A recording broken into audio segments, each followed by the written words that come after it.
கண்டிப்பா புறம் தள்ளிட்டாரு. இதுக்கு மேலே நீங்க ஒரு நம்பிக்கையோட இருக்கீங்களா? அப்படின்றது தான் ஒரு கேள்வியா இருக்கு. சார் இப்ப என்னன்னா சார், பாரதிய ஜனதா கட்சி ம். கூட்டணிக்கு வந்தா அவங்கள நம்பிதான் இருக்கிறாங்க அப்படின்ற நிலைமை கிடையாது. ம், ம், ம். பாரதிய ஜனதா கட்சிக்கு தாவேகாவோ மத்த கட்சிகளோ கூட்டணி வந்துதான் ஒரு வரணும் அப்படின்றத நீங்க உள்ளாட்சி எலெக்ஷன்ல பாத்துருப்பீங்க. அண்ணாமலை ஒரு மாநில தலைவரா இருக்கும்போது எந்த ஒரு கட்சியோட கூட்டணி எல்லாம் இல்ல. ஏடிஎம்கே அப்ப சாப்ட்வேர்ல நீங்க சொன்ன சாப்ட்வேர்ல இருந்தாலும் தனிச்சு சுயேட்சா தான் இருந்தாங்க லோக்கல் பாடி எலெக்ஷன்லயே. அந்த மாதிரி எந்த ஒரு சூழ்நிலை எந்த ஒரு பெரிய முடிவு எடுக்கிறதுக்கும் தயங்க மாட்டாங்க. ம், ஒரு ம். கட்டமைப்புக்குள்ள அவங்க எதுக்குமே அடாப்ட் ஆகி இருக்க மாட்டாங்க. சரி, ரைட். ஓகே. ஒரு நாட்டு நலன், கட்சியோட நாட்டு மக்களோட எது தேவையோ அதை கண்டிப்பா செய்வாங்க.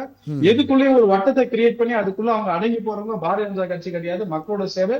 இதுக்கு முன்னாடி ஃபியூச்சர் எல்லாமே பார்த்திருப்பீங்க. இது கண்டிப்பா, பீகார்ல கண்டிப்பா. செஞ்சது ஒரு பெரிய ஒரு பிளஸ்ஸா தான் இருக்கும்னு நான் நினைக்கிறேன். ம், ம், ம், கண்டிப்பா ம், ம். அதுக்கான வாய்ப்புகள் அமையும். கண்டிப்பா சார். தொடர்ந்து பேசுவோம்.